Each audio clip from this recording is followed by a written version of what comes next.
And at this time, please welcome the next inductor. He's a current New England Pro Wrestling Hall of Famer, Anthony Rufo.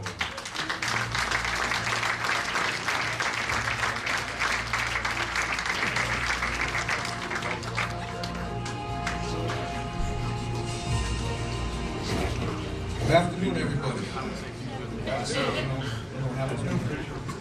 You get my age, you know. Glasses. All right. Before I get started, thank God for giving me the talent and the ability to do what I did for so many years, and to meet all the people out here that supported us and got in the ring with us and did this crazy business that we love so much. So, it was over 8 years ago when I was promoting for UCW. I was given a promo tape, and on the promo tape there was this big, huge guy getting a cinder block broken on his head with a sledgehammer. He was lying on a bed of nails, the cinder blocks being broken on his chest with a jackhammer. I was like, either this guy's crazy or he's got a lot of free time on his hands. So, with that, I'm truly honored to be inducting my brother, good friend, and former tag team partner into the New England Pro Wrestling Hall of Fame. Over the many years, we drove countless miles of road just to get to the next show. Some night there was no pay. Some night the pays were good. Sometimes we even barely got gas money. We shed a lot of blood, sweat, and war stories together. One thing I can always remember is how he talked about his kids, and I admired that about him, because he still had a lot of his, you know, he could have been selfish and just did it for himself, but he always talked about his children and his family. While wrestling for different promotions and all for the entertainment of our fans, we busted countless heads, countless bodies.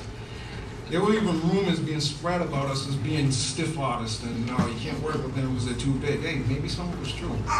We were 400 pounds apiece, so there weren't too many guys that could throw us around.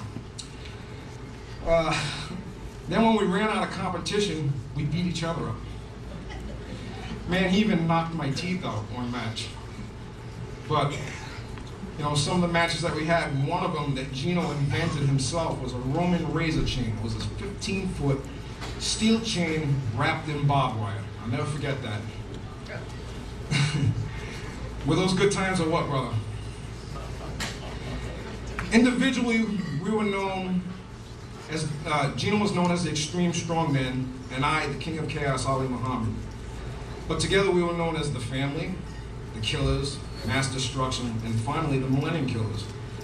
We had a reputation of being the most feared tag team in independent wrestling. We didn't back down from any challenge. As the title belts piled up, so did many rumors. But then again, some teams didn't want to work with us anyway because of our size. Well, there may be some truth about us being a little stiff, but you know what many people did not understand, or what they saw after the show, was how many injuries we suffered and the pain we went through just trying to get the show over for the fans. You know, there was times we were rushed to the emergency rooms, nobody saw that. But, you know, it wasn't for the pay, it was for the entertainment. It was for the value of seeing each and every one of you fans that came out to support us. And to hear the cheers, the boos, whatever we needed to get the show over, that's what we did. Then the big payday came, and we got a contract. You know? Those were good times, but the pay was even better then.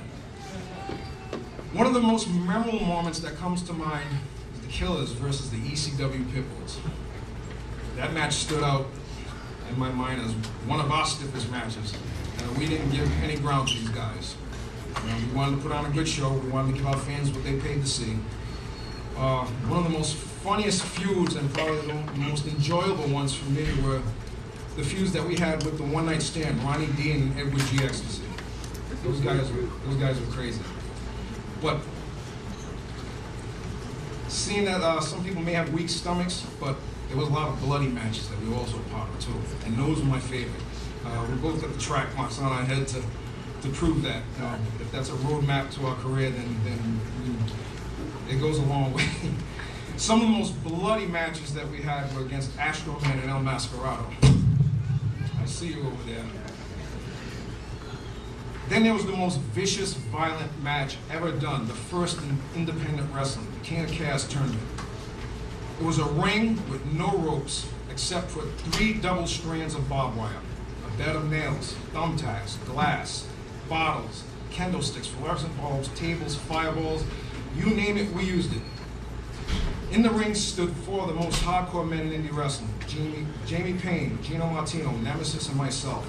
For 43 minutes, we beat each other, we beat nearly the life out of each other for the bloodthirsty fans to this very day, when I see a fan or another wrestler, that legendary match is still talked about. That was a bloody good time, wasn't it? Then back in 2002, we had to get serious about our health. Injuries were piling up, pain was taking a toll on our bodies, and our weight was becoming a major health issue. Both of us shed in excess of nearly 400 pounds combined. We looked great, we felt great, but we had to modify the way we used to wrestle. Sometimes, I felt intimidated looking in the ring, across the ring at wrestlers that were bigger than me. And for so many years, I was bigger than most of the guys, and so was Gino. And I said to Gino one night, I said, I told you the cruiserweight gimmick wasn't going to get us over. Sometimes the booker even tried to job us out, and other tag teams attempted to exact a little bit of revenge upon us and throw us around. Hey, what goes around comes around, I guess.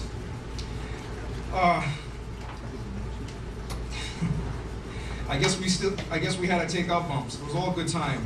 They say all good times must come to an end, and there may be some truth to that. But I don't see an end to this as I look out into the room and see the smiles on many faces of my many brothers and sisters and fans who have attended the shows and supported us through the years. These are the times that will stay good in my heart forever. In closing, Gino, you should not have any regrets about your wrestling career. I am blessed to know you. From the daily phone conversations that will last for hours, even while we were both supposed to be at work, we have spent countless hours talking about creating new moves, our injuries, the stiff rings we had to work in, the cheap promoters, or how much juice we got last weekend, or what crazy thing was your brother doing today. But what many people do not know about you, John, is that you are a loving father who shared with me the joy of being a dad to your 2 beautiful daughters. You're a man that I am still proud and honored to call my friend and brother. Here's to many more good times. Congratulations on your entrance to the hall.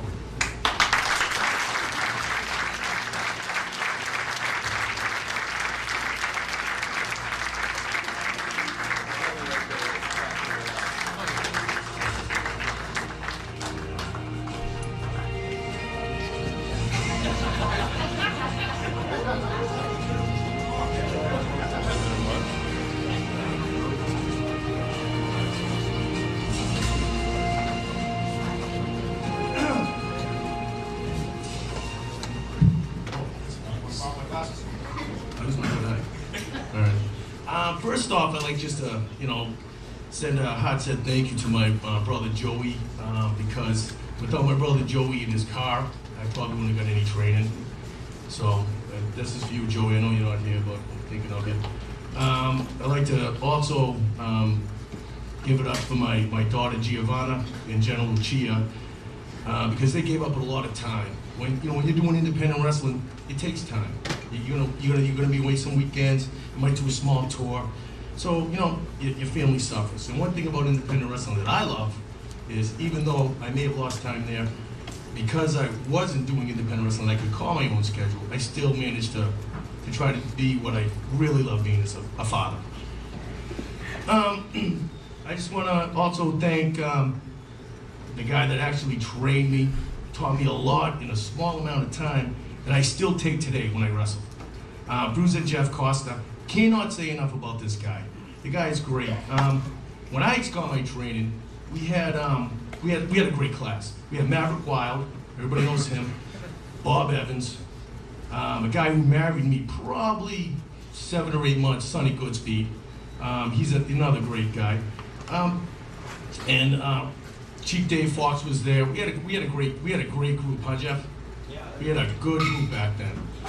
So like I said, Jeff Costa, great trainer. I appreciate everything he's done for me. He's taught me so much, and to this day I still carry it. Another good friend of mine and a really mentor of me that I got to talk to a lot on the phone is Doug Baker, Ox Baker, dynamite guy, gentleman. And I'll actually make this quick because he'll probably talk about 8 hours. So I just want to thank my friends at UCW, New World Wrestling, in the companies that actually have put me on broadcast television, not just public access. The legendary, great, rest in peace, Tony Rumble, the NWA New England. Like Anthony said, Chaotic Wrestling, Randy Miller and Jamie Jimkowski, who actually believed in me and 4 other guys, giving us contracts and making life easier for us and our families. Chaotic Wrestling, great guys. Terry Allen, Steve Perkins from Big Time Wrestling, who have continued to put me on broadcast television. Great Chris Sataro with Powerhouse Wrestling, and his great camera crews, Anthony, Keith, Dan, and the beautiful RC. Also, I'd like to thank Mario Savoldi and Tommy Savoldi and Sonny Roselli for giving me a chance to wrestle on the NWA on Fire television show, which is shown throughout the United States and Puerto Rico and Europe. And basically any other promoters and any other wrestlers that I haven't thanked, thank you. And the great fans here in New England. New England's such a great area for independent wrestling talent. It's just too bad we're just starting to make a mark now in the United States. Great talent is here. And like I said, thank you very much.